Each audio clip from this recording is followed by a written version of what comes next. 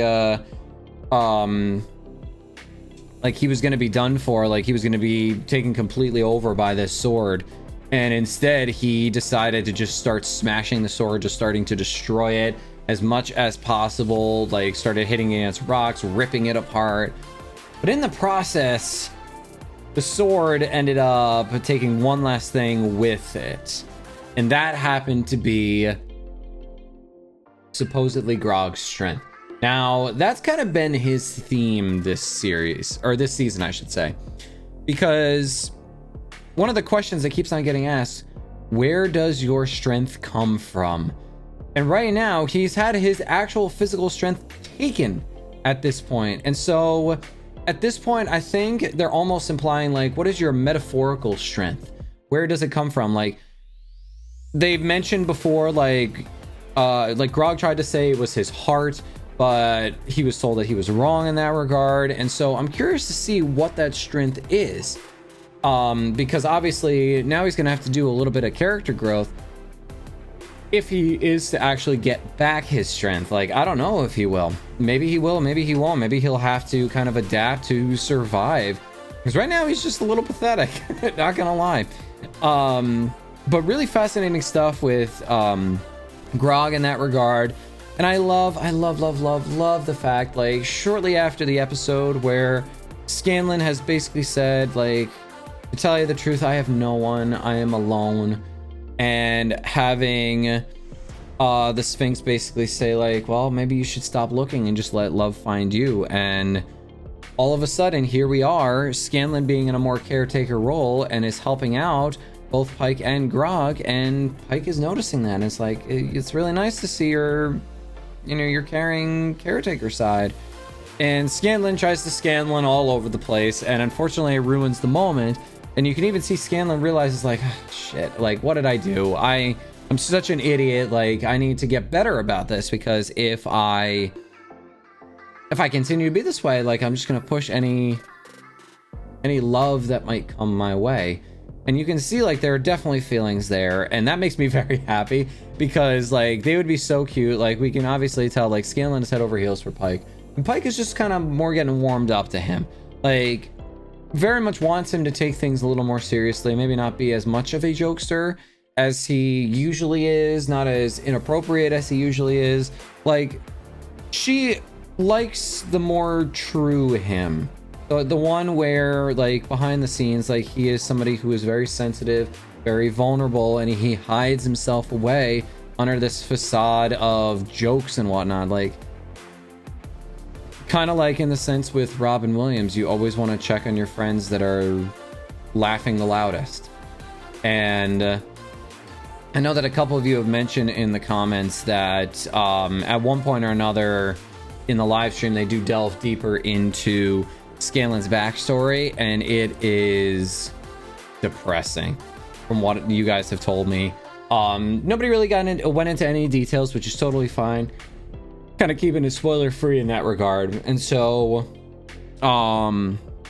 obviously it makes sense that, like, he is somebody who is covering himself with humor and jokes and inappropriateness to kind of protect his own heart. He's scared. He's somebody who has gone through a lot of trauma, if I had to guess. And so I'd be curious to see how this further develops. I kind of hope that, like, he embraces this side of him and lets himself feel the actual feelings that he needs to. Like, you know, all of these characters need therapy. That's all I'm saying. But anyway, Fey Realm group. We had Vex, Vax, Keyleth, and Percy. It was kind of cool describing it as a drug trip, seeing the four of them kind of walking around, and really the animators getting creative with this. Like, I really liked how alien the place felt. It was almost like they were on a different planet, which I think was definitely part of the point, because this is something that is meant to feel more alien, whereas, like, the likes of Tal'Dorei feels a little bit more like it could be some medieval land that, you know, existed in the past. The Fey Realm is definitely going like full on fantasy sci-fi type of deal.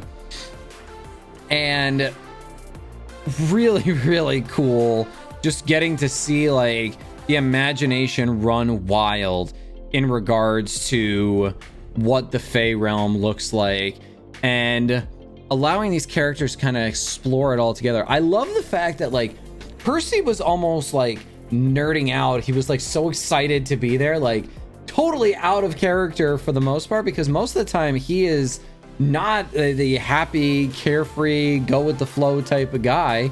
Like he's somebody who usually typically struggles with, you know, being happy around things. And so it seems like he's most happy when he is being a nerd, being a total nerd, because no wonder he was so happy. He's like, I've studied this my entire life. I'm like, of course you have. Of course you have, buddy. I'm happy that you're happy. And it was really cool that like he got to have a bit more of a leading moment in this.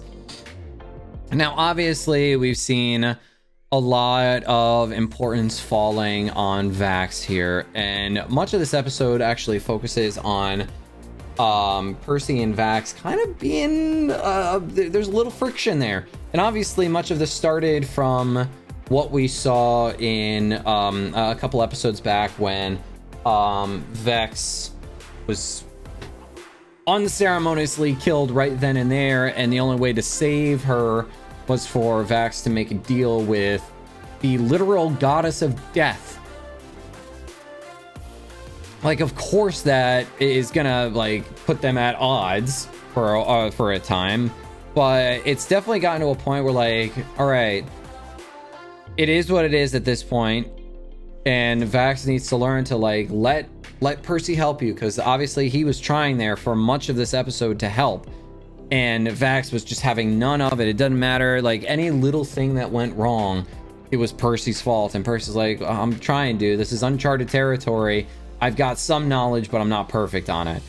And that's when we also get the new character, the I'm assuming guest character that was in the live streams. And if I'm looking at this here, was it Garmile?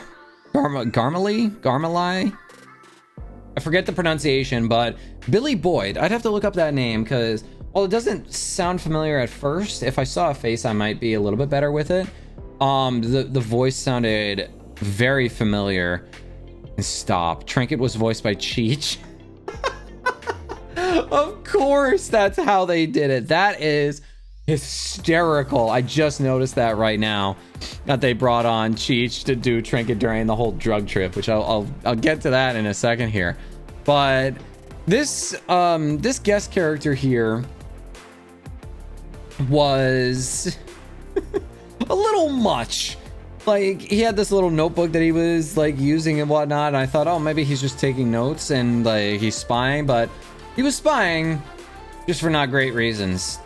Having very, very poor depictions of the others, and it just kind of seemed very very childish in that regard.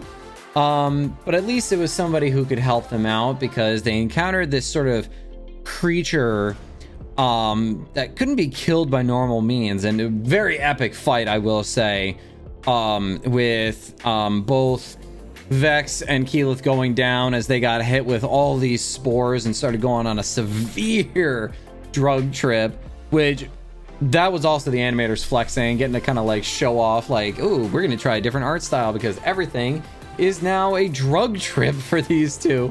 And like the hard cuts back to like what Percy is seeing with them there, and he's looking on them, and I'm like, what is going on here? All right, these two are lost for the moment, and is able to go and help Vax in the process.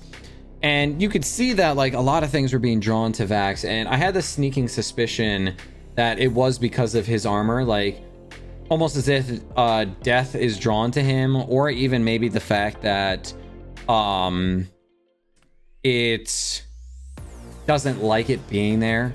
Like these creatures, these plants, these animals don't like being near someone who is literally the embodiment of death. Like, of course, things are not going to like him and want him gone. But also at the same time, I almost feel like it is the Matron of Ravens trying to collect in on the debt. Like, has made him her champion, saved his sister, and now the debt comes due when death has no longer been cheated. Because obviously, Matron of Ravens is not one to agree with bringing somebody back from the dead. And so already doing something like that with Vex was kind of like a big no-no for her. And so I almost get this feeling like the armor is also kind of drawing in all of this bad stuff because the Matron of Ravens is trying to subtly collect in on the debt that needs to be paid. Whereas, like, yes, it does imbue him with pretty great power. It also comes at a price. And we see that in the conversation between Vax and Percy, and how Percy is like, listen, buddy, I understand that you're upset with me. I understand that, you know, things are the way that they are because of me. And even with all of that said, I am still going to do everything I can to have your back. And nothing will stop me from doing that.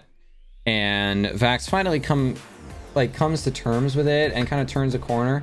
But really the biggest thing that ends up happening here is Vax kind of says, like, I appreciate it, but I almost, like, it almost seems like he's pushing people away because of the fact, like, he thinks that he is going down a path that nobody else can follow him down. And like I said, I think they might be teasing this idea that Vax is not making it. I do truly think, like, in a game like this, because of the fact that, yes, it was a D&D game, plot armor be damned. There is no plot armor. Every single one of these guys could die in an instant, and we would have nothing to counter it with. Like, forgo all filmmaking tropes of plot armor and all of that. We're in D&D tropes now, which means that sometimes death just comes at a time not of our choosing. And so, last bit of stuff that I want to talk about here is with Umbrasyl chatting with Thordak. I think there's a little bit of tension going on there. I wouldn't be surprised if Umbrasyl ends up turning on Thordak. There's already a pretty tense relationship to begin with because it's dragons working together. But obviously, we'll have to wait and see in that regard. It does seem like Ripley is messing around and is definitely using their she's using her great mind to kind of weasel her way in and be able to get things to go her way. Maybe in a chance be able to have, you know, a dragon in her pocket that she can utilize at any time and be able to exact revenge on the likes of Percy and the rest of Vox Machina.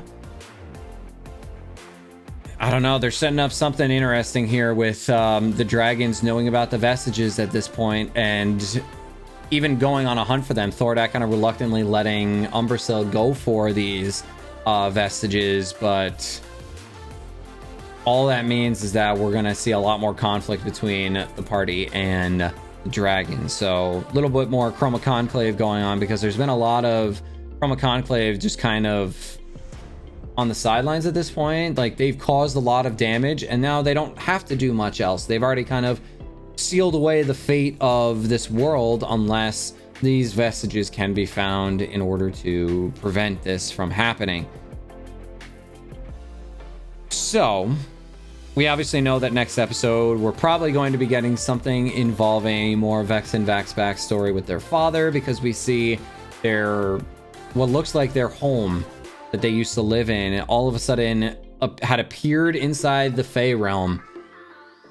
Something tells me that the father did this purposefully and that it was not unintentional, and I think he's still going to be just as much of a dick this time around if we do end up seeing him. I'd be shocked if we didn't see him, but I guess we'll have to wait and see until the next episode. So let me know what you guys think. If I missed anything or if there's anything I need clarified, because obviously they're not allowed to refer to everything by its D&D counterpart because of copyright reasons. I would love to know down in the comments if there's anything I missed here. And in the meantime, make sure to like and subscribe so that you don't miss out on anything. But in the meantime, class, you are officially dismissed, and I will see you in the next episode. Peace out, everybody.